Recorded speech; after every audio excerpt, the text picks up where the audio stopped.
Halo, selamat datang kembali di Lelaki Tidak Bercerita. Kali ini edisi ke-10 ya.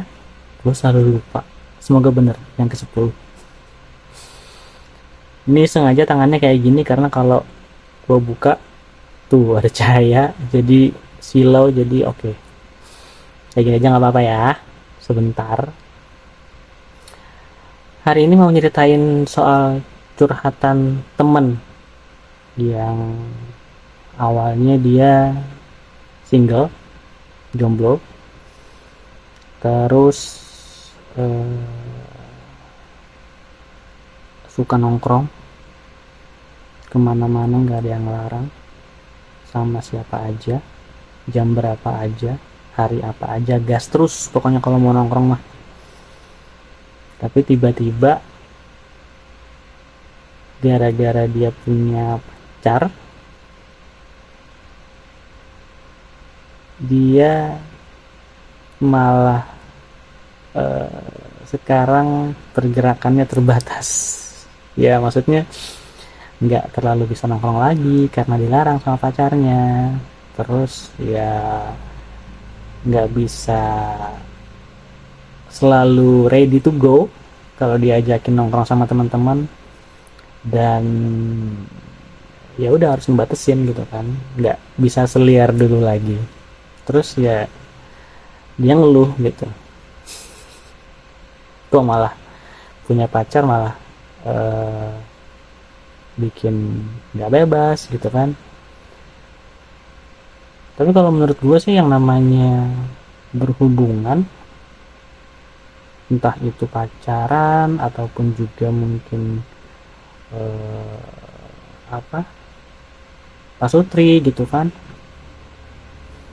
ya emang tipe-tipenya beda-beda sih ya, pacarnya beda-beda. Mungkin ada beberapa tipe pacar yang ya udah aja gitu, nggak apa juga kalau lo mau nongkrong ya ayo, kalau mau jalan kemana sama siapa aja ya ayo silakan, nggak apa-apa gitu kan. Cuman ya ada beberapa tipe yang ya udah jangan keseringan nongkrong sih gitu, jangan keseringan jalan sih gitu kan. Dan dia juga mengeluhkan satu hal, harus selalu laporan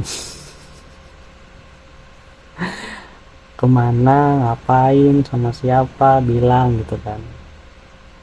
Mungkin bagi sebagian orang itu ribet ya, tapi kalau gua sih mandangnya itu bagian dari bentuk respect lu sama pasangan.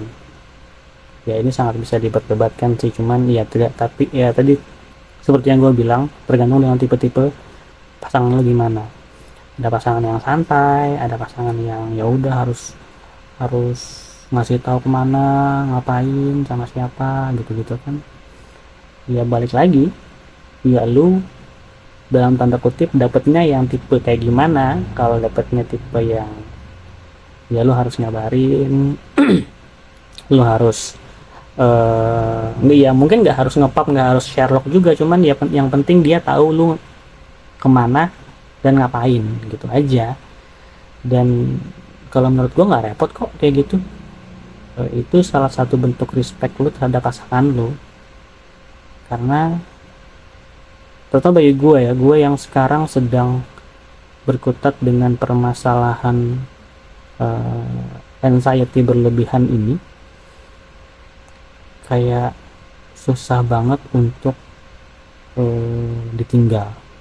Dalam artian gue bisa tiba-tiba ngerasa feel alone aja dan nangis gitu. Padahal masalahnya kecil misalnya, nggak terlalu besar, tapi tiba-tiba kok gue kayak ngerasa sendiri gitu kan, gitu gitulah, ngerasa aneh aja. So mungkin pasangan lu yang menuntut lu harus dikit-dikit ngabarin, dikit-dikit nyariin, dikit-dikit kepo lu di mana, kalau gue bilang sih bersyukur ya. Karena kalau dia udah nggak nyari lagi, udah nggak ngepoin lagi, udah cuek, wah lu siap-siap aja, itu berarti dia udah hilang rasa sama lu. Meskipun lu ngerasa repot di awal, tapi yakin deh kalau gua ya, itu bakalan bikin kangen tau. Dicariin tuh sesuatu yang apa ya, sesuatu yang melegakan. Kita tahu kita dicariin itu sesuatu yang melegakan.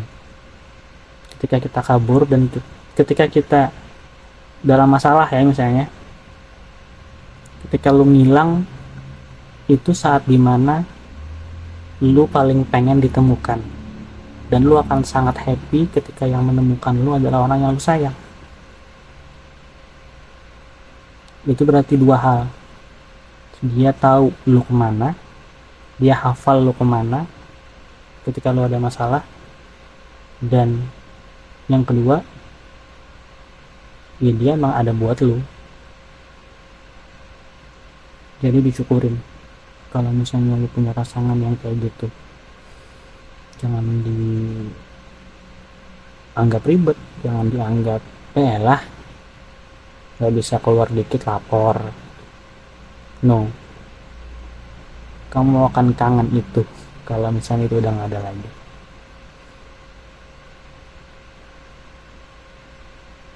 Itu kali ya buat hari ini dulu. Nggak tahu lelaki-lelaki yang lain yang juga mungkin punya cerita apapun itu, boleh kasih di kolom komentar, nanti dibacain, nanti dikomentarin juga. Biar kita lelaki tapi kita juga bercerita kok, ya nggak sih?